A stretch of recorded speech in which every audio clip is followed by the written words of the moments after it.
All right, so again, good morning, everybody. Welcome now to our keynote speaker. I want to recognize that FCAMPT has stated that this talk will be able to be referenced within your continuing education profile. Please look through all the different pillars. Jim may even inadvertently speak to it in some way to help point this out. All seven, he says. So find one, make it work. Jim comes to us all the way from London, Ontario. So we are excited to have him here. The benefit of being able to be back in person is to actually be able to interact and provide some educational opportunities for our members. We still work very strongly with SIRS, and with our AGM, we wanted to have a keynote speaker that we could present both virtually and in person. So I'm going to let Jim pop up here and speak to the motivational coaching aspects that he wants to talk about today.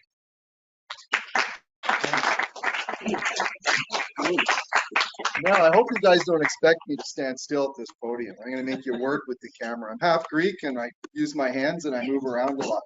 But no, I didn't spell this wrong, actually. There's going to be a story with this in a sec. And when we look at our journey as therapists, it's pretty amazing to be in the room with someone who's done it 40 years, 35 years, 30, 20, 25. Wow. It's been a long road for me too. I'm only 32 and I don't know. More questions I have, I keep seeming to get more questions and less answers. And that's what this represents. As I get old, I'm playing around a little bit, and it's not even a circular journey. It's a little bit more of a fractal journey. We'll call it a heart, and inside that heart, a little bit of a labyrinth or a maze. So the theme I wanted to do today was this confluence of care. Where does it all connect? When you take those 7 competencies that, you know, as professionals, as physiotherapists, we want to kind of walk with, where do they all confluence? Where do all those rivers come together? And, you know, we all communicate, right? And I think that's where they all really connect, but do we always connect? So let's kind of jump on that. And that's an old John Maxwell quote. Everybody communicates, but few truly connect. So next slide. And I don't know what's like in Saskatchewan, but I graduated back in '91 from University of Western Ontario, which is now called Western University. And they gave me this little fedora. Indiana Jones was still fresh on our minds, which I do talks now and I say Indiana Jones and it's just a blank stare. I'm like, my jokes are 35 years old too now. But we went out and we didn't really realize it, but it's a real tough climate we work in, and kudos to all of us here in the room, everyone that's online today. I mean, we could get to go out there and help people, get to go out there and serve. And what a privilege that is, to try to meet somebody and to try to walk with them to help them on their journey. Let's keep that slide. Yeah, so, but we didn't realize it back in my day. So next slide. We didn't know that we inadvertently kind of got thrown into something Cartman called in '68 in psychology language, the dreaded drama triangle, right? We felt, unfortunately, like we were the hero in the journey, maybe not our client or patient. I'm always uncomfortable using client-patient because it's a person. And you'll see me bounce around the two, but just kind of think of it as a person on the other side. And we got thrown into this role back then of a rescuer. And there was a lot of pressure on us in that role. We felt like we owned the outcome, right? And it took a while to be able to walk away with that. Sometimes we put our patient, client, this person, in a little bit of a role where they were helpless without us. They kind of got victimized, not on purpose. We didn't realize we were doing it, and that in the biomechanical language that we only knew at the time. We created persecutors. When I graduated, I'm a baby boomer therapist, in and out. And my patients now are the baby boomers I saw when they were 40 when I graduated. And back in those days, it was the evil world of the herniated disc. And you guys know what we've come a long way from our language, but I think we tended to set people up for maybe being reliant on us a little bit. So let's see where we've gone. So we'll take you on a little bit of a journey here. And next slide. So here's a quote I like. I borrowed a little bit of this from Abraham Verghese. And if you know Abraham Verghese, he's a Stanford professor, and he talks a little bit about the real importance of the consultation and what it means for two humans to come together in that moment of time. So I'll say if content is king, right? That's what we were educated on, content, a lot of information. Context is queen. Look around the room, right? We know who's running the show. You just need to play chess, and you want to be the queen, right? Not the king. Conversation is the kingdom. At the end of the day, the landscape is conversation, and connection is the currency. So at the end of it all, connection is our currency. And my memory's kind of going. I remember certain things, but not so many names anymore. So I'm going to read the odd thing up here. I love this quote from Gabor Mate, and if you've read his new book, you'll know what I'm talking about. And if you haven't, it's certainly one to put on your list in our world of dealing with other people. Safety is not the absence of threat. It is the presence of connection. Safety is not the absence of threat. It is the presence of connection. So we walk through this door of connection, and there's safety associated with that, not only for us, but for that person we're dealing with. So next slide. So it's like visuals. I'm learning how to use Canva a little bit. So I like to kind of set it up as a little bit of a visual here. And all of these things we'll kind of touch on today, and they touch on all those competencies. So those, and I like the letter C, by the way, if you can tell. So competency too. So those essential competencies, right? Expertise. Well, there's a content component to that expertise piece, right? A clinical skill component. We're going to talk about that. Communication really is the landscape. It's the kingdom. It's where all of this stuff connects. That's another competency. Collaboration. Well, to be patient-centered, to be relationship-centered is collaboration, okay? Not only between us as colleagues, but with us and our clients, patients, people. Management, right? So that supervision piece, whatever it looks like in that leadership role we play. Leadership itself, right? We lead people. Every one of us in this room is a leader, and it's a privilege to be in that role. Scholarship, right? We almost went too far on the scholarship side, and we're coming back a little bit. Instead of being evidence-based, let's say we can be evidence-informed. We need to live there.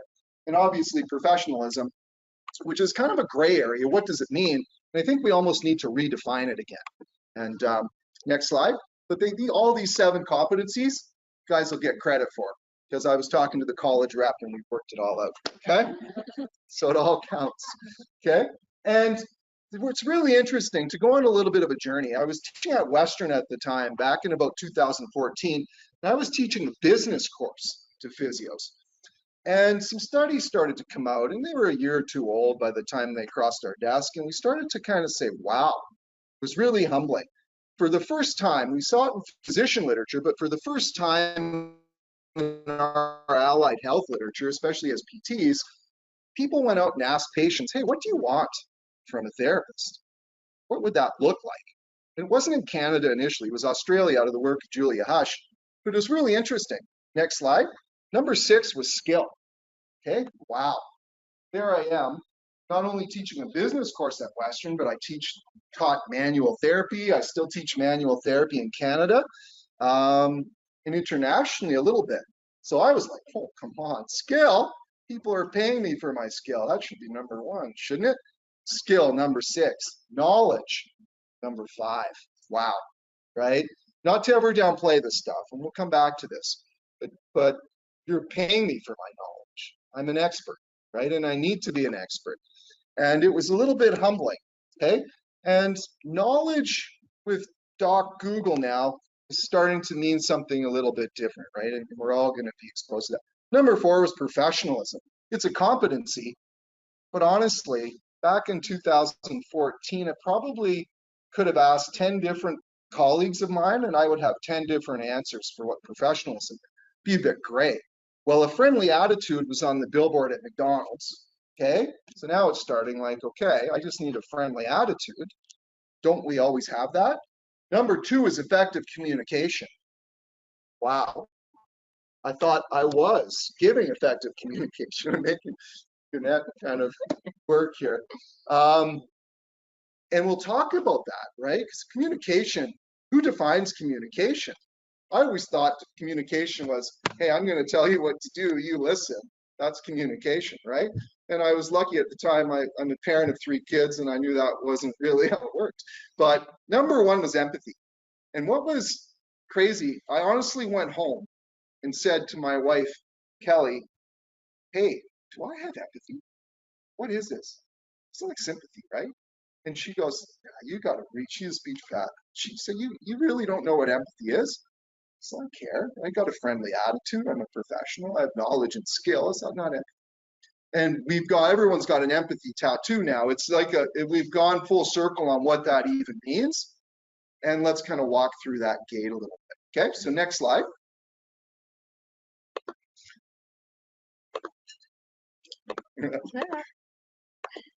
There we go.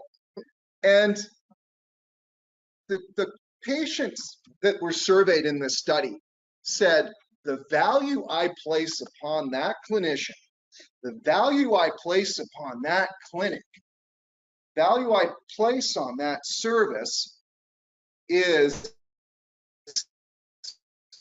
where communication and connection and empathy meet. They talked about this value based on empathy and connection. Well, if I didn't know what empathy was in 2014, guess what? Connection was a little bit of a gray area too. But it really, this one study probably changed my whole practice at that time. Next slide. So what is empathy and what is connection and what does it really mean? And the other big aha from this study was I'm going to go back, right? I'm going to go back to Michelle.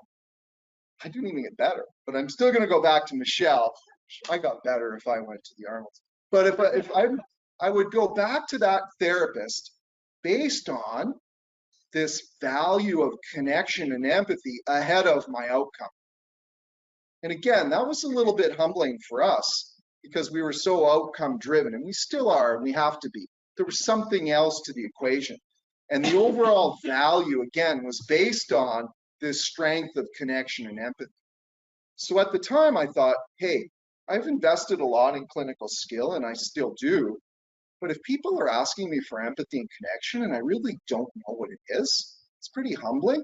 I have to find out what that is. Because if that's what they want, am I even serving it, right? And how do I meet them where they are as opposed to me wanting to meet them where I want them to be? Totally different conversation. Okay, next slide. Okay, so yeah, and keep going. And communication was great. What patients wanted from us was this ability to provide a helpful explanation, and thought I was providing that, right? What's wrong with them, right? What's the prognosis? What's that diagnosis? But what we didn't do well, and we didn't realize it at the time, we didn't make them the hero of the journey. I was inadvertently making myself the hero of that journey. They really wanted to know a lot more about what their role was in their recovery in the process. I really liked to talk about my role. I really didn't give them that opportunity, not on purpose, just from a lack of awareness, okay? And that came out strong in the study. And a few of us at the time, we started to kind of go a different route. And I got to work a lot at Western with Dave Walton, who kind of is a familiar name, maybe still, in our kind of research community on pain, and another gal named Jasdeep Deer. And we started to kind of delve into this. So what's the first thing you do when you don't know what connection is, and you really don't know what empathy is? There's not a lot of stuff on empathy for us as PTs. We start to try to watch it and research it a little bit. And this turned into some wonderful studies that actually took about 8 years, 9 years. They've come out under Dave's grad student, Dr. Michelle Kleiner now. So in the last couple of years, you'll see lots of great work from Michelle Kleiner on where a lot of this stuff kind of went to and what it still looks like. And she works a lot with Maxi Michak at the University of Alberta and looking at this connection kind of piece. And so what we would do is we would tape people. we couldn't define connection. You couldn't kind of go off and say, and I love Gabor's kind of definition, but how do I measure that? How do I kind of try to recreate that? All right. I'm still a scientist, but there's more art to this than I ever really probably gave it credit for till about 2014. So we would tape people with college permission sometimes. We would actually tape with patient permission. We would try to look at ourselves. And one of the most humbling things is for me to go back to some of my videos from 2014, where I was across from a client, patient, person, asking questions, and you can see me. And I watched my words, I watched my body language, totally humbling. At times, you could have swore I was reading from a script. And at times, I actually put my hand in front of somebody's face. Not, we had a little bit of space, obviously, and redirected them, totally shutting them down. And we started to watch how different, what we would call good clinicians, would dance this dance with their clients and patients. And we would really learn a lot. And we could actually stop the tape, clink, at connection.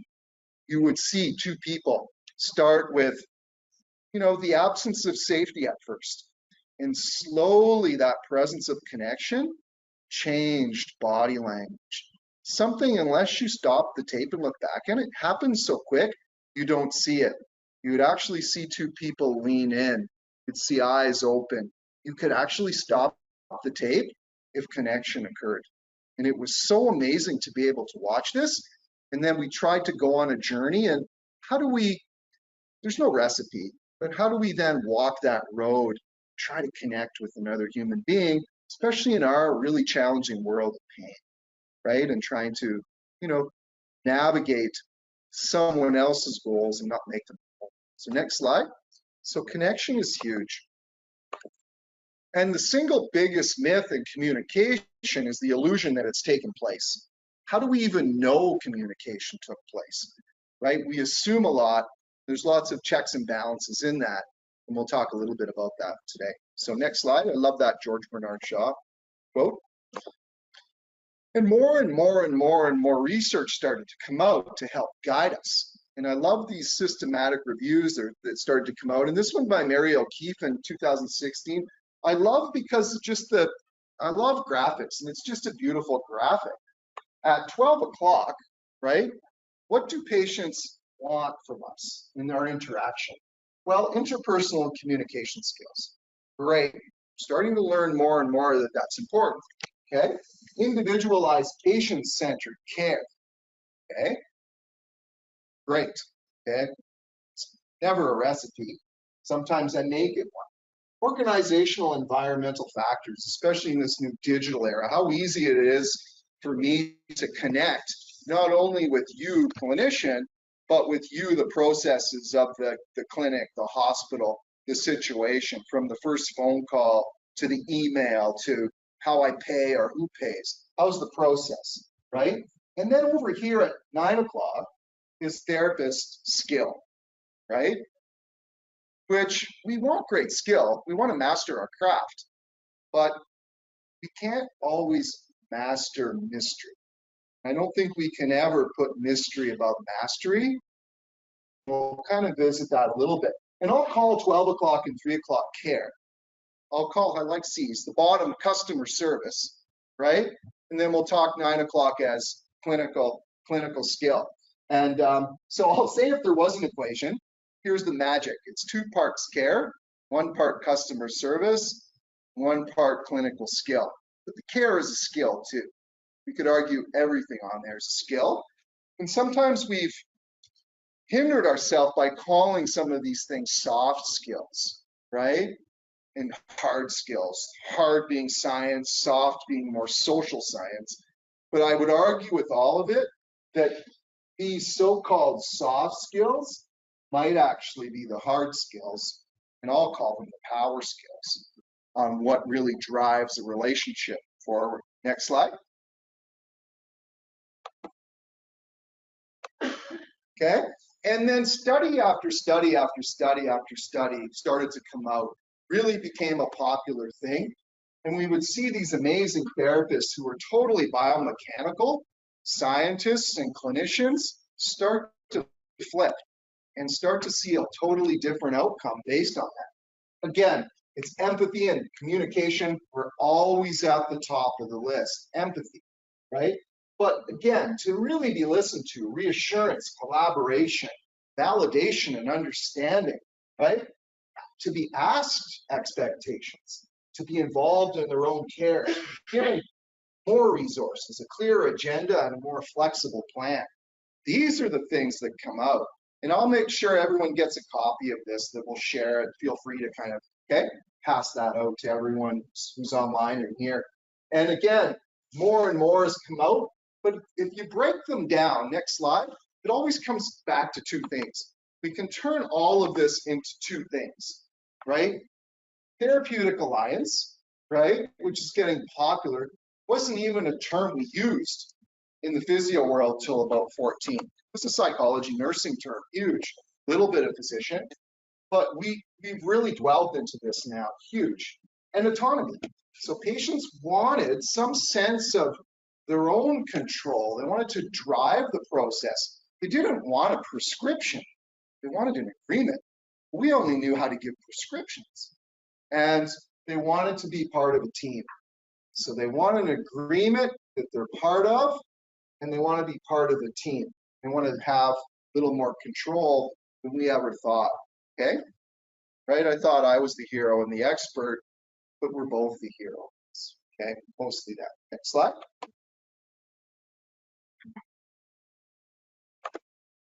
And the second aha that started to come out from this is, hey, you know what? We're really not in the rehab business at all, right? I'm not in the physiotherapy business. We're in the people business serving physiotherapy, to kind of take a Starbucks quote and spin it there a little bit, okay? We're in the people business. And as much as we say, hey, I went to school and I learned a lot of great skills, there's no way school can teach me about people, right? That's a huge job. We only learn people by being out and doing people. And we can talk at students all we want, but it takes time to learn people. And I don't think we can ever learn people, because N does equal 1 at the end of the day. That person in front of us is a whole different walking textbook we need to try to learn to read. But it really does start with us, and we'll kind of go there a little too. Okay, so we are in the people business, and that's the most important thing to remember. And we all get there. And I kind of say to my students, I say, you know what, it's great, go out, take some courses, but take time and learn about people. There's more and more and more people courses out there now, but you can only learn about people by doing people. And I say it probably takes about 5 years to really get comfortable in our own skin. And it's interesting, get a lot of stuff, and social media is good, and it's also a big monster sometimes in creating different mindsets. And I get asked a lot about, you know what, I've got imposter syndrome. And I get this a lot now. I never heard it 10 years ago. I get it a lot now, and they say, oh, I've got imposter syndrome. They tell me to fake it till I make it. And I say, tell me what this imposter syndrome is. Can you describe it to me? And then honestly, I have imposter syndrome too then, right? But I don't fake it till I make it. I think that's not the best advice. We want to face it to it, right? We face it till we make it. And I don't think, again, we can ever trade mystery for mastery, because that person across from us is never a scientific equation. It's never hard facts. It's a mystery. What's going to happen in this relationship is a mystery. We really can only know about 50%. The other 50% is going to happen. That's what makes life exciting. So I think we're all imposters, but that's a good thing too, okay? Because we want to connect. There's no recipe to that. Okay, next slide. So what do we want? So before we hit the next button, we know what clients want, people want from us. What do we want? Okay, you guys have to put up your hand because I can't see if anyone's even online. What do we want? What do we want from our situation, our clients, patients? Anyone? Good outcome. Good outcome. Survey says engagement in the process. Anyone else? It's a journey, satisfaction for sure. To help from Trent Rempel. To help, thanks Trent. Fun. Fun, beyond fun, beyond fun. We want to make it fun, but sometimes the first visit isn't fun. But that's on us too. Anyone else? Trust. Trust, right? Change only happens at the speed of trust. Anyone else? Connection and empowerment to Empowerment, and this is, I always struggled with empowerment, and I still do. And I think there's a bridge there. Do we empower people, or do they empower themselves, or do we kind of help walk them to empowerment? Do they get empowered because we can kind of give an example and lead a bit? There's something there with empowerment, but if you hit it, I think we got them all. When we look at the science behind it, and we kind of look at all the studies, you can probably break it down into these four. Motivation we'll talk a little bit about, right?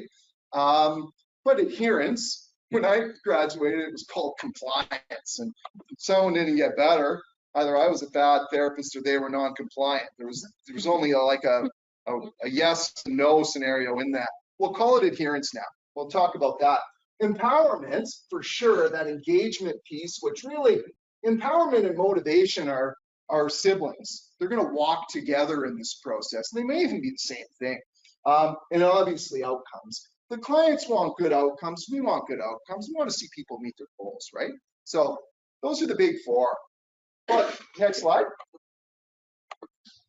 But sometimes there's a little bit of a challenge there, that we're actually in that same conversation, that communication's actually taking place, because sometimes we're not listening to this alliance and autonomy piece, and we kind of get stuck a little bit more on the adherence side of things. Okay, next slide. So how do we bridge that gap? How do we close that gap? Well, when we started trying to teach these communication courses, and this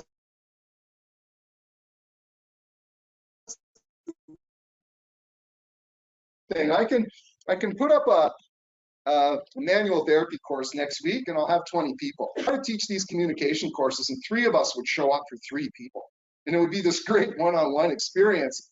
But it just was never as popular, and I hope one day that it will be. And you can't read this slide, and this will come out, and I'll leave you guys some stuff. You can blow it up when you look at it closer. But Michelle Kleiner's work's kind of taken this to the next level. But I love this in the early days. So this is back in 2014, 15, 16, 17. Anytime we did a talk or a course, we would survey all you guys, and it would come back, and we would keep the data. And we'll just see here. What would you say would make one of us, one of your colleagues? How would a therapist define what makes a good therapist? What would you guys say? When you close your eyes and think, man, I had a really good role model, or I worked with someone who's just an amazing therapist, what makes them? What gives them that title? What would you say? Perspective. Anyone else? Perspective. Yeah. Enthusiastic. Good listener. High level of emotional intelligence. Wow, we're getting deep there. We'll dance there in a sec too. Humble. Humble. Humility is the secret of life. From Kristen Frock, ability to share knowledge with colleagues and clients. Good. Okay. Connecting dots and creating meaning. Anyone else? What makes a good therapist? Active listener from Lisa Herodens. Okay. Empathy in action is active listening. Trent Rempel said willingness to have hard conversations. Wow. I don't know about the willingness, but we're in there. We get better at it. It takes practice. That's that people part, right? You can't sim that at school. Okay, so number 1 was strong communicator, right? And this has collated that over a few years. Positive demeanor, empathy and understanding, caring and presence, right? Being able to translate knowledge, engenders trust, and skill was down here again. So it's really interesting when we looked at the data, when we asked patients what they want, when we asked, what do you see in a good colleague? It was the same friggin' list. So it was really, really interesting on how all this started to play out. So next slide. So curiosity. Why is Jim spelling it wrong? Okay, COVID came. I like C's. Okay, COVID came, and for the first time in 30 years, I was out of work, right? I had 3 adult kids, one was married, and due to the circumstances, they all moved back, right? So I pretended I woke up at the same time every morning, got dressed the same way, I went to friggin' work, right? And I stayed there all day and just pretended I was at work. But what I was doing, I was reading, I was writing. For the first time in like 30 years, I had time to actually deeply reflect. So I started to, I've always written a little bit of poetry, and not to sound too weird, but I kind of went in and really started to get back in that emotional intelligence piece of myself. And I'll share some of that journey. I ended up writing a book with it, which was really fun. But I came up with this term curiosity. And I love it because cuore in Italian means heart, right? And osity means it's a suffix for the quality of being. So I started to play around with this. We all want to be curious, right? At the end of the day, we want to be curious, but let's be curious. It's kind of, so it really, it defines as the heart of being, the heart of being. I want to try to call that and translate to the heart of being a clinician, right? Which again is this circle and turns out to be this heart and this real maze. So let's kind of go. It's really heartfulness. I always struggled with the word mindfulness. I'd sit there on this cushion and try to kind of shut my thoughts off, thinking, how is this mindful? Don't I want to empty my mind? So I always struggled with the word mindfulness. But really, we are some of the best meditators out there. I sit on this stool or a chair across from someone and thoughts come into my head, and I slowly have to shut those thoughts out and focus on that person right in front of me. We do not realize how good we are, how good we get at mindfulness. Being a therapist, I'm going to call it heartfulness, okay? So curiosity is like heartfulness, okay? And it just is easier to understand. So next slide, okay? And then going back and coming back, where is the gate? The gate is empathy. And to really understand this process of heartfulness, or this process of connection, it really goes through the gate of empathy. I really struggled with this, and but it's been a long journey. And empathy is the most misunderstood response in healthcare, right? Can we be empathy? Do we do empathy? You can really argue this from Brene Brown's perspective to really hardcore scientific, right? Not the Brene's science, but she explains it well. But what is empathy for us? For us in our role, okay? You get out there and there's lots of literature that, oh, I'm an empath, so I'm a highly sensitive person. And we're not going to talk about that. We're going to talk a little bit about empathy is the ability to understand and accept another person's perspective, okay? Right? Perceiving, perception, right? And to accurately accept the reality, to understand and accept the reality, and to accurately perceive their feelings. We'll hold it there on those two. We do that in milliseconds, hundreds of milliseconds. We've already done that, right? When someone walks into a room, we're looking, and within milliseconds, we're judging safety and can I trust this person? Safety is almost a right off the bat, and trust can be earned, okay?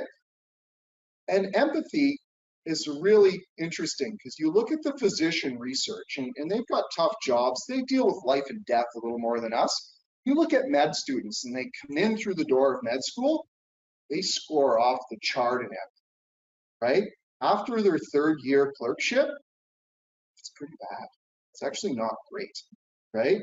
And because you turned that person into a gallbladder, you turned that person into a cardiovascular system, you turned that person into a thing, and then those people die.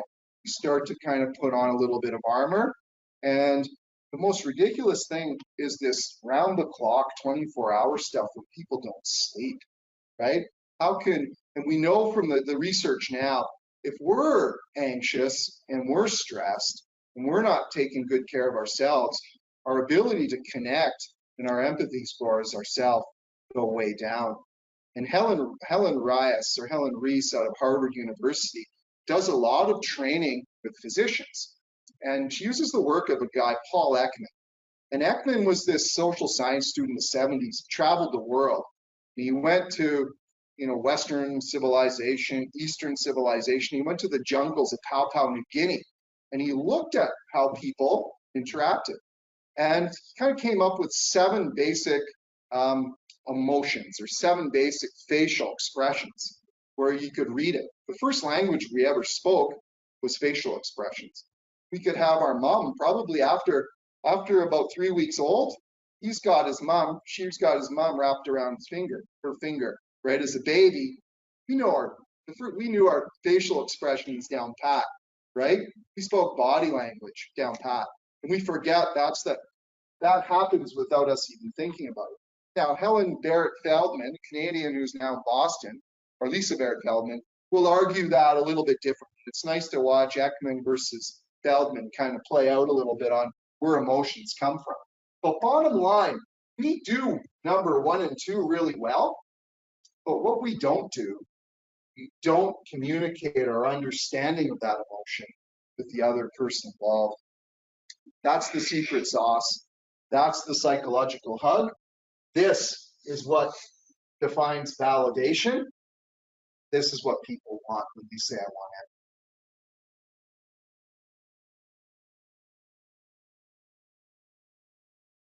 It's cognitive empathy. It's not necessarily emotional empathy, is where we cry, right? Cry with people. And we've seen some horrific, we've cried with patients. We can't stay there.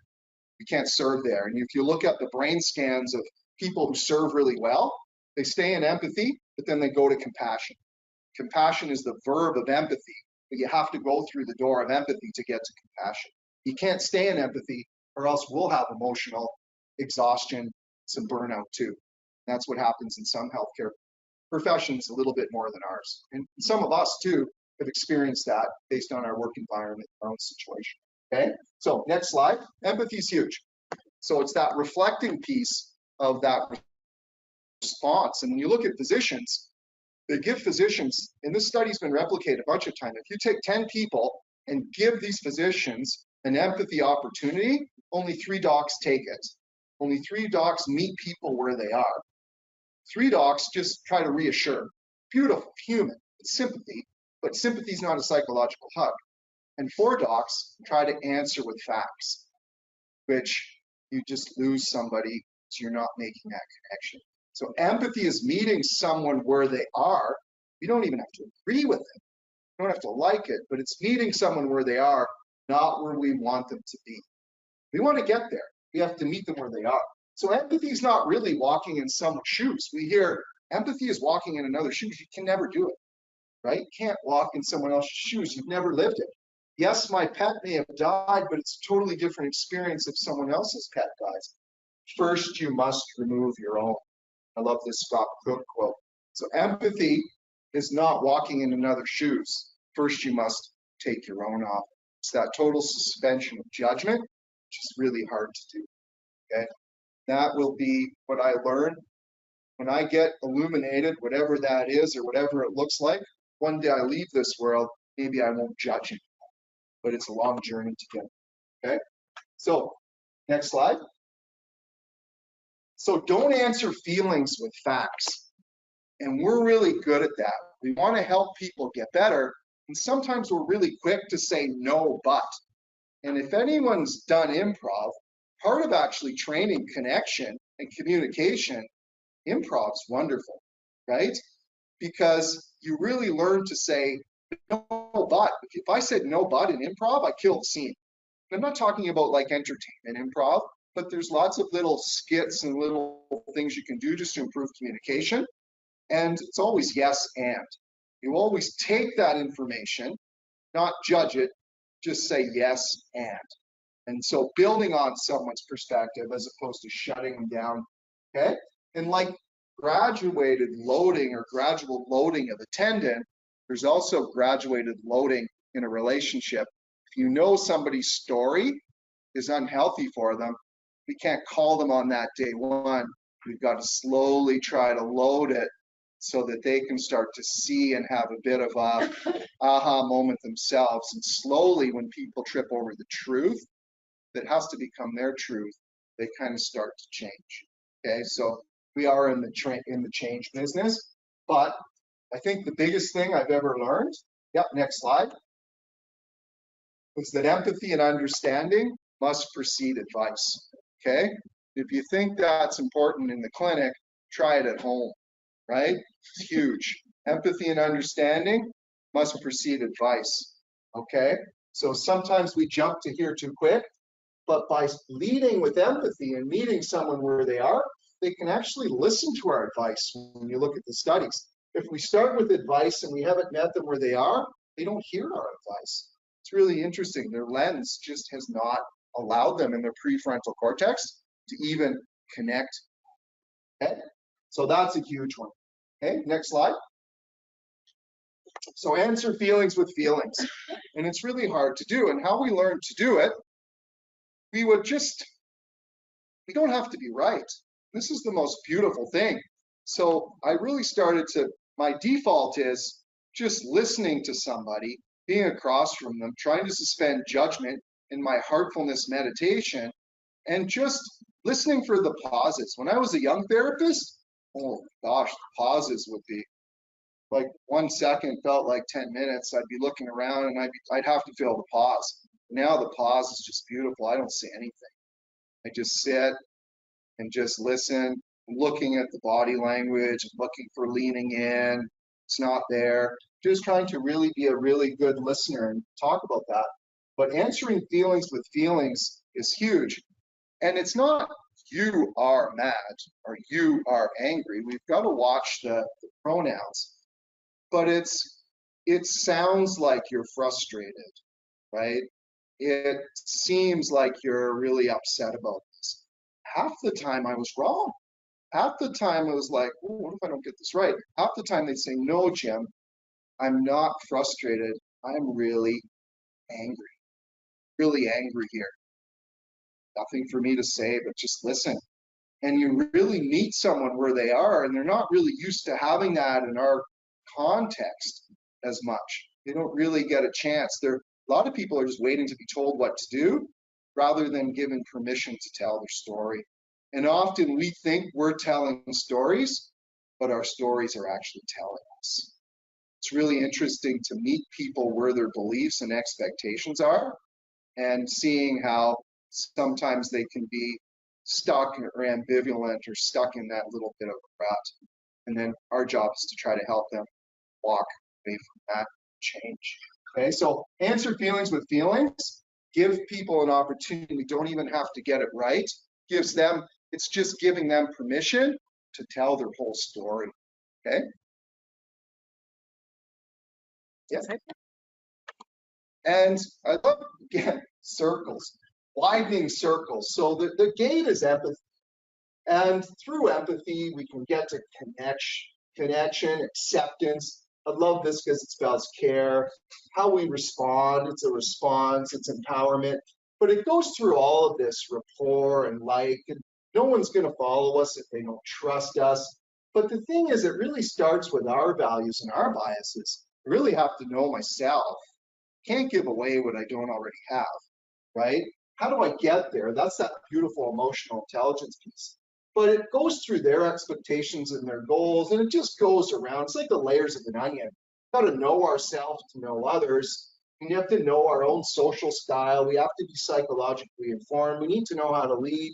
We need to know about emotional intelligence. So ultimately, it's being able to go from us to them and ultimately go from me to we. That's a real big task. No one teaches us how to do that. Okay, so next slide. But empathy is where it starts. And we can only get to empathy and connection via trust. And I love Stephen Covey's work, 7 Habits of Highly Successful People, but trust is the glue of life. It's the most essential ingredient in effective communication. Remember, empathy and communication are what we're being asked for, okay? It's the foundational principle that holds all relationships. And I would argue that change only happens at the speed of trust. And that's all I'm trying to do day one sometimes is interaction is intervention. I'm just trying to connect. Remember, connection is safety. It's that psychological safety piece, right? That Gabor Mete quote, right? It's okay, the presence of connection endears, okay, trust. So change only happens at the speed of trust. That's our job, is just to get to trust. Okay, next slide. Because only that change can happen. And we're great, like we work hard. And if we said caring's on the y-axis and competence is on the x, and we'll just define this maybe as those so-called hard skills for this slide. I know a lot of people that unfortunately their life circumstances, therapists, they haven't been able to grow themselves in the craft, and their caring's maybe not where it needs to be, and they're distrusted. And you'll see that quickly. I know a lot of people that are just wonderful, wonderful human beings and therapists. They're affectionate, but they're not maybe as, right, competent, but they're still in the equation. I know a lot of people who have just focused on being really science-driven and hard skill focused. They're wonderful therapists, but they're respected. Because that care piece sometimes is missing. It's really tough to balance it all. Where that intersects, where you're good in both or where you're growing in both, is trust, okay? And that's where we want to get to. So change only happens at the speed of trust. Okay, next slide. And I love it as a pyramid.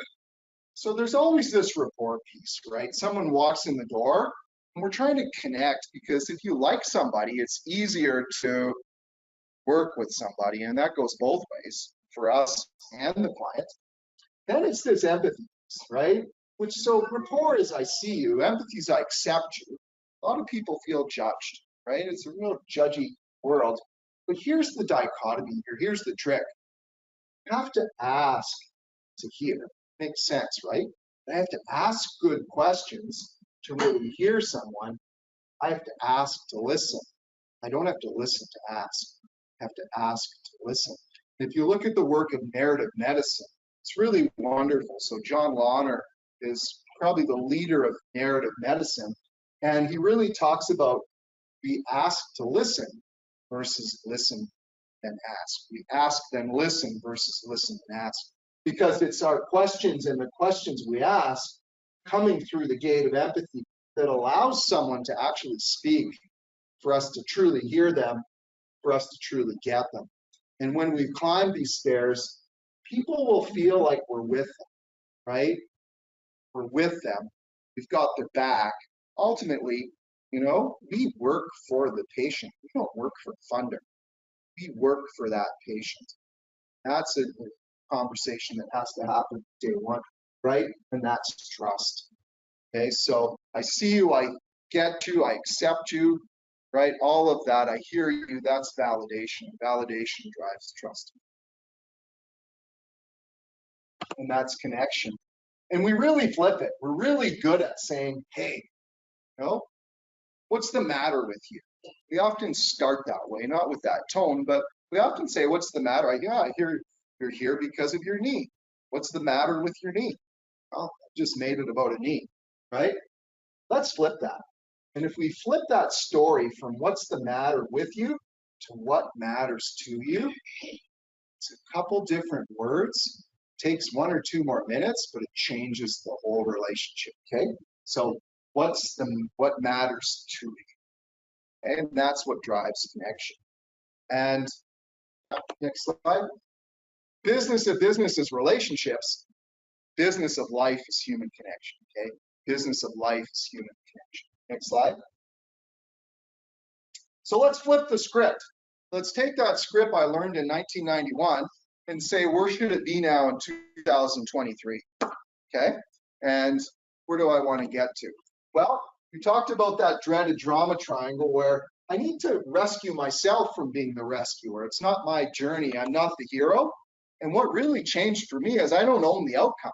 I show up, I work hard, I'm present, and I give everything I've got in that session and all the sessions, but I don't own the outcome, right? And that's a conversation I had. You own your outcome. I'm here to help you walk to it, right? Change the persecutor. And what does this person want, right?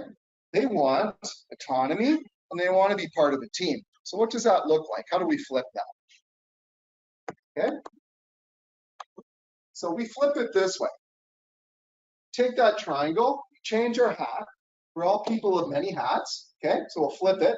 That's my coaching hat as opposed to my hero's hat. And we flip it. So instead of the victim, we've got a creator, right? Not everyone's broken. We're whole. When we take this victim and we flip it 180, hey, if I want autonomy, then I'm a creator, right? I can create from autonomy. I can't create if I'm powerless. So autonomy drives creativity. Well, hey, everyone wants to be part of a team. What does every team have? Good coach, right? So coach is a funny word too, and we'll define it. And instead of a persecutor, let's make it a challenger, right? Just like every good Disney movie, a challenge can be overcome. And now we get to make the client the creator, the patient the creator, that person the hero of their own journey. So make the shift, right? Shift happens. Take this pressure we're putting on ourselves with not knowingly taking power away from someone and try to flip it, turn them into creator, right? So the stories we tell are the most powerful things that shape our lives, right? We are our story. Let's try to create a good story, help guide them to that. And yeah, next slide. And it's just another way to just say we're flipping that triangle 180 degrees, okay? So we're not the rescuer, we're the coach here in this room. And it's confluence. And to go back to John Lawner, the heart of being a clinician really goes through four circles. We need to grow our clinical skill. We need to be evidence informed, right? At the end of the day, we still need to research, use that to help guide good decision making. We need to care. We're being told people want more care, right? And then there's this thing in the top right corner, which is really interesting, and it really grows out of narrative medicine. John Lawner will call it hermeneutics. Hermeneutics. Really, when you peel that away, the Latin away from it, just means create meaning. But we don't create meaning. Two people coming together, I've got my story, they've got their story. It's two rivers that then turn into a new story. Again, it's not a prescription, it's an agreement, and it's a new story we tell. And that's what this confluence really drives. Okay, it's where all of it comes together. Okay, so confluence. Okay, and it really is built in, it's where all this stuff comes. So we can only get through being heartful through the door. So people want connection and empathy. They're telling us that. We know those two things drive trust. And ultimately, if I'm connecting with someone and empathy and connection work together, they will rank me as high in presence. Jim was very present. And you see that in studies where someone was there for only 12 minutes as a clinician, but was judged as present, they felt like they were there half an hour. Someone who bounced around a little bit different was scored a little bit differently. So presence isn't a watch thing. Presence is a quality thing. So it's learning how to be present. Now, going through the gate of empathy to trust is this non-judgmental acceptance. If I know that you're not judging me, I feel this acceptance, I'm quicker to trust you, right? There's something there that I can kind of feel safer with. And this piece between connection and trust, if I connect with you and I trust you, do you know what? I can start to kind of trip over the truth a little bit, and I can start to buy this story about change because I'm safe and I kind of know that I've got a bit of autonomy with you, and you've got my back too. It's this team piece, and they all kind of conflict. So this is the world that we're trying to live in 2023. Okay. Where do they all connect? And again, just throwing this stuff out there where, you know, connection is curiosity, open-ended question, nonverbal communication. We don't give that as much credit. That non-judgment, the empathy, compassion, trust, being interested in someone. Truly, I love this H.S. Jenkins quote. I never remember the darn thing, but I'll read it. The truly competent clinician is one who sits down, senses the mystery of another human being, and offers with open hands a simple gift of interest and understanding. Isn't that beautiful, right? And that's just being present and nurturing too, right? We're still in this to help guide people, and sometimes like water on a plant, on a dry prairie soil, you pour that water too quick, damn water just runs off, right? You've got to just pour slowly sometimes, and that gets us there quicker. Okay, next slide. Okay, and we look at our research, and again, looking at me back in the tapes in 2014 with my, is the pain in your back or leg? That's the question. Right?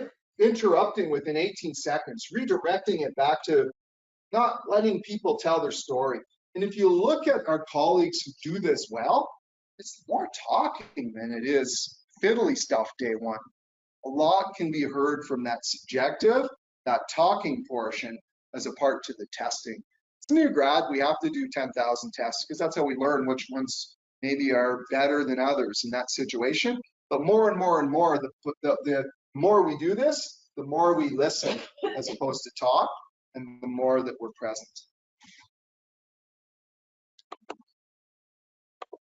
Okay, and again, we need to beg people, but we know again, I wanted to highlight this because people want this and we very rarely do it. Remember, empathy is meeting someone where they are, not where we want them to be or get there. But you can't meet someone where they are unless you ask them, hey, what do you think's going on? In this world of information, we're overloaded with it. We've got all this aggregation. We don't know how to integrate it. Doc Google's out there, and you know people have Googled it, and you know someone's told them stuff. We need to kind of tease that out day one, because they might believe something that's not the greatest story in the world, but it's not our story, it's theirs. You have to meet them where they're at, right? We have to know what they want. What do you want from therapy? Saying that in a kind way, how can I best help you? Some people may be asking for stuff that I'm like thinking, damn, I've got no evidence for that. Can I serve that? Can I say no, but? Do I have to go yes and? Where do I meet here, right? But to know their beliefs and expectations helps us kind of create that new story, and goals are tough. We need to ask about goals, but often goals become our goals. Often goals become more range of motion, better strength in the quads, right?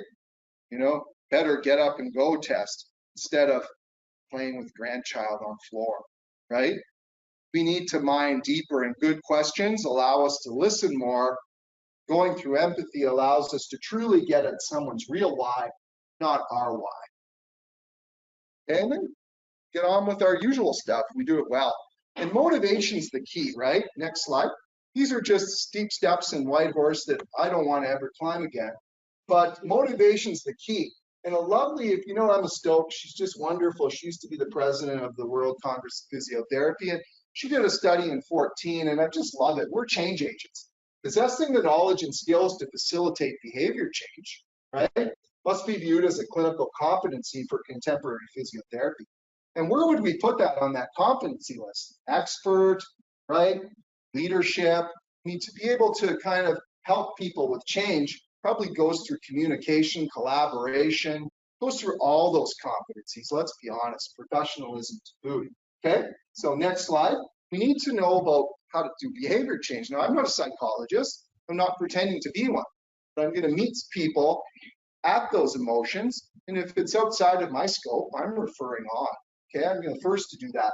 But if we look at these motivation strategies, self-determination theory of Decky and Ryan, cognitive behavioral therapy, social cognitive theory of Bandura, emotional interviewing of Rolnick and Miller, they're just a bunch of theories and tools. Motivational interview is a tool, not a theory. But where do they all intersect? If you kind of peel the layers away, where do all these things intersect? For us, they intersect at motivation. Intrinsic is better. Makes sense, doesn't it? You try with kids, the carrot and the stick, you got temporary results at best, okay? Autonomy, empathy, it's all the same stuff the patients are asking for and we see in our good colleagues, right? Self-efficacy, which we can call competency or confidence, right? And planning as a team. All of this is what bleeds through all that stuff. Guess what? We do this every friggin' day, right? And if we reflect on it, we can even do it better. Slide. And I love Dave. Dave came up with the secret of life can always be put in a 2x2 box, okay? And Dave kind of used this forever, so I got it courtesy of him. And you know what COVID also provided me? I was only off for, unfortunately at the time, 4 weeks. Then I was back doing virtual, but it was still, I got to leave the house and kind of write a little poetry too. And I got something that was a gift that changed my practice again. I got to go into someone's house. They took me in their house. What a privilege that was. And I realized pretty quickly, I've been asking people to do things they can't do at home. 3 kids hanging on their hip. There's nowhere to do this exercise. Where are you going to tie this TheraBand to? There's nothing there. And I realized that it kind of comes back to this Dave Walton box, where is it important? All the motivation theories come to this. Is it important? And can I do it? Right? If it's really important and I can't do it, I'm really driving guilt and shame even, right? Anxiety. If neither is, I'm just not doing it, it's a different conversation. If I can do it, but it's not important, motivation is going to be a big talk. And adherence really lives in this world, where I can do it and it's important. Next slide. How do we get there, right? All of the coaching, and here's the motivational coaching part of it. There's this motivational interviewing that's wonderful. It's just a different way to ask questions, but it really intersects at coaching. I would argue that PTs are the best coaches out there, just don't know it yet, okay? Autonomy support is what all the coaching literature says. Be patient focused, be patient driven, ask about values, preferences, goals, really, truly active listen. Don't use judgment. Well, great. People are asking us for that, okay? Next slide. And when we look at the research of this, a lot of this is out of Canada. This is a beautiful study by Sweet and Fortier out of the University of Ottawa in 2013. And they took cardiac rehab patients that were really wanted something, but didn't know how to get there. And they looked at a whole different bunch of ways. How do you get to action? It only happened by starting with autonomy, support, and relatedness, which was the gate of empathy and connection. So this autonomy, support, and this empathy piece had to be there first. Only then it met outcome expectations. Only then could we walk through this door. All of that drove confidence, right? And only when these 3 things were present was intrinsic motivation able to then go to action. So autonomy, support, asking us for this, okay? Relatedness, which is empathy, number 1, okay? Those 2 things drive confidence. So it's interesting that the research is showing us that's still the way for engagement to walk with motivation. Next slide. Okay, so here we are. Here's our world, to be honest. These are all the different ways we'd interact in any kind of leadership role, okay? So this is giving answers down at the bottom. This is asking questions at the top. For us, this slide is, we're over here, we're them in this slide, and our client patient is you in this slide, okay? So most of us, we're training people, we're managing people, we've been asked to come in as consultants. Well, we're experts, right? We're giving the answers, right? We have all the answers. A good friend would dissect it all, right? Because they know empathy, right? We live in this world where we're a little better at asking questions, right? We give good answers. We're on this side, but we're a little better at asking questions. And coaching would kind of be up in this world. But hey, we're still allowed to be an expert but how do we meet over there? Next slide. And probably where we want to live, we want to live here. We want to ask questions better. Empathy and understanding must precede advice rather than just starting by giving answers. So really, coaching is therapy with the coaching edge, we'll say. That's where motivation lives, therapy with the coaching edge. Next slide. And our role is to maybe empower clients, maybe to walk with them, to help them make better choices, to be that accountability partner, right? To kind of help them as a support, that coach, right? That coach to help them move to their own action, to their own goals. Yeah, next slide. And it's the intersect. When you look at wants and needs, motivation and action, self-efficacy and empowerment, we are our habits. No one rises to the level of their goals. No one rises to the level of their goals. We fall to the level of our habits. Totally, okay? Our habits become who we are. Our habits become our destiny. And a lot of what we do is just help people meet them where they are and help them change their habits. And you just do it through, okay? Okay, next slide. And what drives all of that? Autonomy, support, being part of a team, empathy, okay?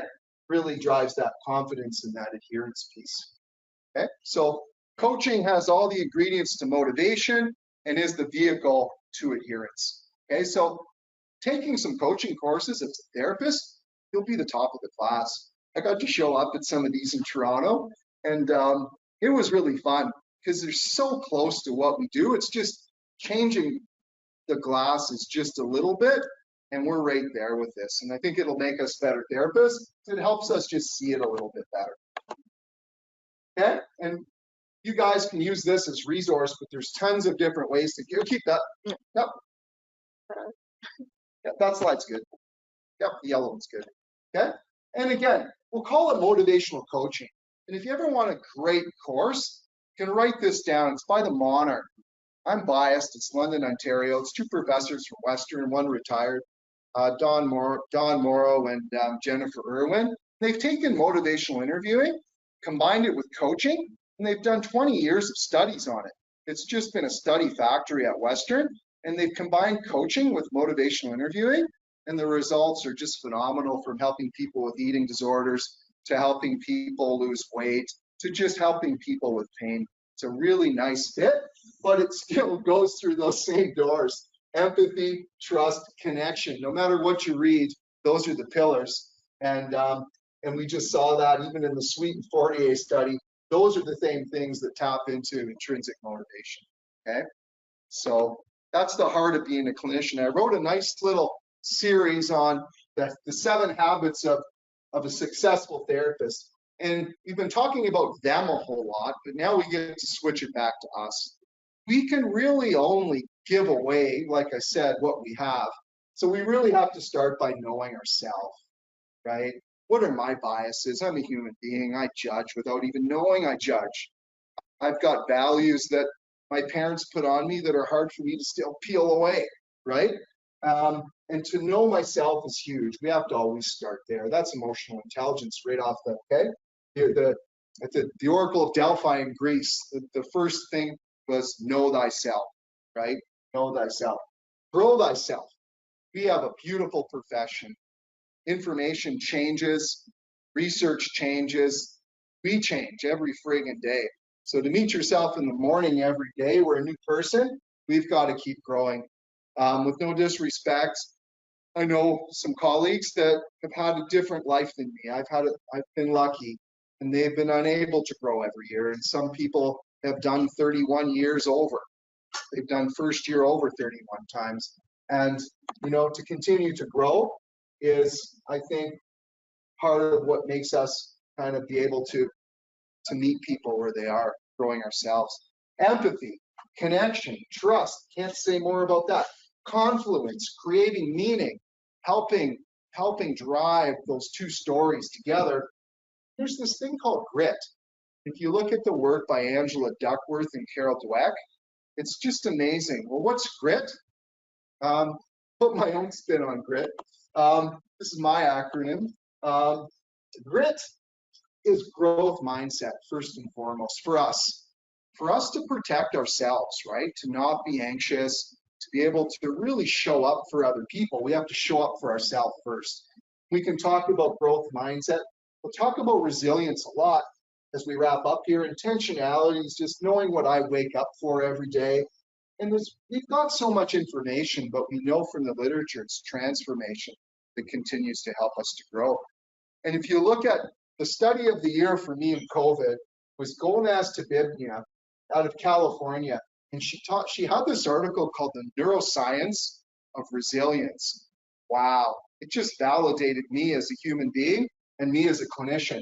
Because she had people who are more resilient, it's an overused term too, upregulate the positive. When you look at what they do, now you can reflect on it. They use optimism, humor, positivity, sleep good. There's this physical piece that we teach people every day, or we try to kind of help people with, right? We can't talk about diet and gut microbiomes in our scope, but we know what's out there, okay? There's this physical health piece and there's this social connectedness piece where this social support, this relatedness, this empathy piece, this gratitude piece, this is huge. Down-regulating the negative. Well, that's that behavior therapy. That's that trying to kind of get help where we need to change our story, right? Change that emotion, right? That makes sense, but it was this piece that blew me away. This transcendence piece. This whole, and this is what happened in COVID. For the first time, we had this collective shared story. The whole world shared story. I had to walk with that a little bit. But it was really interesting. There's a forest behind my house, and this forest was mine. I owned the damn thing till 2020. I could go in there and watch deer and hide, and right? Oh my God, the paths were this big. In 2020, people came to my forest, and the paths you could drive a truck through. Now they're about halfway back again. But people went out into nature. People kind of looked at their purpose, and this flow. You can talk about this flow state, awe, all this kind of mindfulness, this stuff about, you know, that this journey inside to be able to go outside. We're so outside focused. This journey inside is a real special thing, and it's probably the journey of our life. But this transcendence piece where there's something bigger than me, there's this collective we, the therapists that were able to tap into that didn't have breakdowns, stayed at work longer, were more emotionally stable. And without even reflecting on it, this was part of the life. So if we reflect on this, it's great. So just wrapping up, we live in this world of information where we're taught to know, we've got to know how to do it. We go out there and show it to even get out of school. Then it's this integration piece. There's so much information, it's really hard to integrate it all. But it's connecting all those dots, this transcendence and transformation piece that kind of keeps us growing. Okay, so learning is growing. And I want to read a poem. Is that okay? I'm going out on a limb. I'm showing my vulnerability here. Okay, never got to read a poem live. Okay, just on the big gram, I've read a couple. Okay, so connection, right? We meet face to face, heart to heart. This so-called science, a powerful art. In the sweet mystery of vulnerability, the questions arise. Voice, hands, posture, eyes. Beyond mere words, a language is spoken. We meet at this altar of shared emotion, safe in the arms of empathy, bathing in this energy of being seen, weaving a bond of intimacy, given and received. We meet at this crossroads of convergence of who we are, of where we are, a dance of meaning, both to follow, both to lead. The fruit of relationships grow in seed connection, okay? So I think that's it in a nutshell for us. I love this next slide. It's my tattoo one day when I get brave enough to get the ink on. Won't be down my arms though. Connect, create meaning, right? That's what it's all about. Make a difference, matter, and be missed. You know Seth Godin, he's a marketing kind of guru. Gets me a bit ticked off that he made such a beautiful quote. But these 5 things are really what we want to do. We want to connect with people, help create meaning, confluence, make a difference in their life. We want them to have good outcomes. We want their life to matter. We want to matter. When we go show up every day, we're fulfilled because we're helping someone. That makes us matter. We want to be missed, and that's called loyalty. And I'll never win an award. You'll never see me as the therapist of the year anywhere. My reward is when someone comes 5 years later, sends somebody, they say, you know what? I remember how you made me feel last time, and I want to come back to you with a new problem. Wow. Talk about fulfillment. Okay? Connect, create meaning, make a difference, matter, be missed. And then here's the last slide. 2 types of therapists walk in the room. Okay, 2 types of therapists walk in the room. First one says, I'm Jim, I'm your therapist, here I am. Second one says, there you are. There you are. Which one? Okay. Thank you very much, and thanks for having me. Next slide, I just thank you, right? Switch that hat. Right? And we're going to have to live between both. Reality's in the middle, and that's the hard part. And if anyone needs to reach out to me, the last slide, we'll make sure you get this information. You can find me a bunch of different ways. My new role is the Director of Training and Development at CBI Health. We got the tough patients, let me tell you, okay? And I'm on the gram, on Twitter, not much, but okay, you can reach out to me with an email, and yeah, I'm trying my world in a little bit of creative writing now too, just having fun. Okay, so and that's poetry allows me to go inside so that I can then show up and go outside again. So thank you so much, Michelle, for inviting me. Really appreciate it. And thanks for everything, you guys. The prairie people are the salt of the earth. So continue that.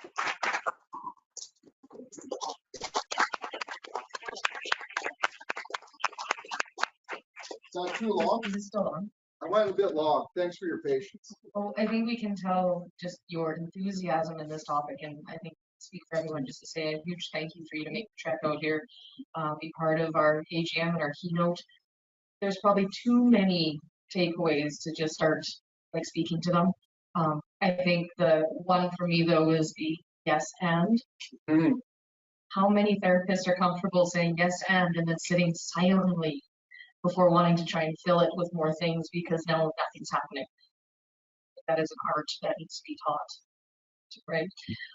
Other than that, probably my final takeaway I'll share with you is being able to take care of ourselves. And I'll speak to like Thursday night, I had like running around like a chicken with the head cut off, had a crappy sleep, and then I tried to treat people the next morning. I'll probably had one of those days, right? And so being mindful of that would be kind of a cool thing. But are there any questions for Jim? Yeah. I don't want to take up any more time with anybody. I know there's lots going on today. On the I'm gonna interview. have one or I'll feel really bad. I'll judge you. I'll judge my work with judge the outcome. So I have All right, one question. So I'm curious. So you talked about shifting to telehealth, and so how did you? Is there any unique applications of some of your concepts in that telehealth? Yeah, there's pros and there's cons. I won't lie. I'm better in the room than I am on screen, but you have to be totally present on screen. There's nowhere to hide, and that goes both ways. But the gift to be able to go into someone's home was a real blessing. And people felt safer. People felt safer was my take home on screen. They were in their own environment. They weren't in mine. So I was meeting them somewhere in the middle. And it actually probably humbling. It's just as effective as live. Now it's hard to swallow.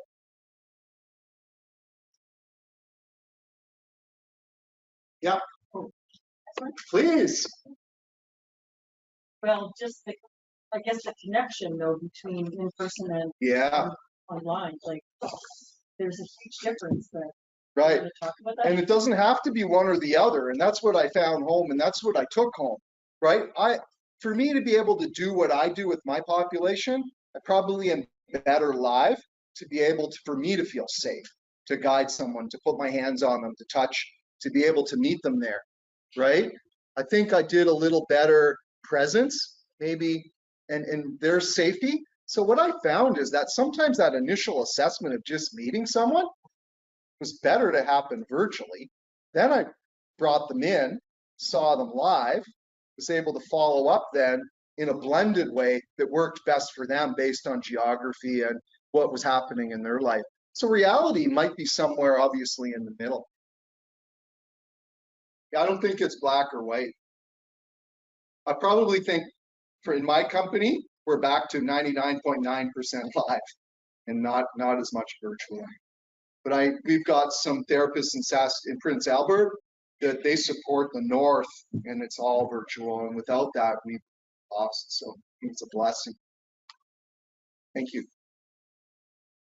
I don't have a question Yeah. or comment, but I find the trap that I fall into, and I see colleagues fall into in this process. Yeah. Of finding that connection is, and I'm not sure exactly what it is. If it's just maybe thinking that connection is there fraction before it is. Yep.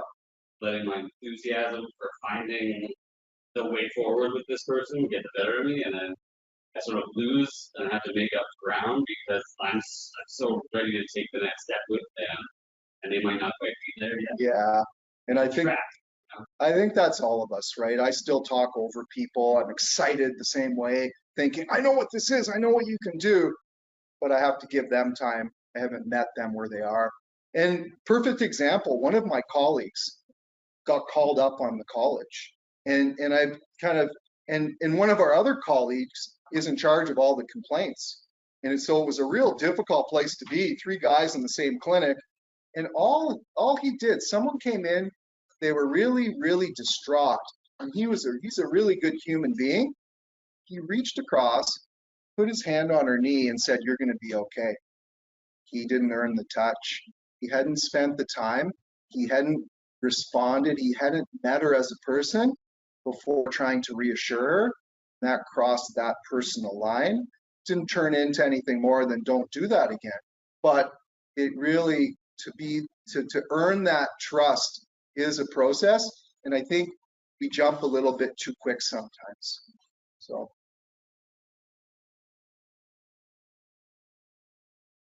We all good? Good, thanks folks. Wonderful. Thank you again, Jim. Thank you. Safe travels back to Appreciate Ontario. it. Go back Thanks. to work. Yeah. And, we'll be sure to Go back connect to with you. 20. And thank you to everyone that joined us online.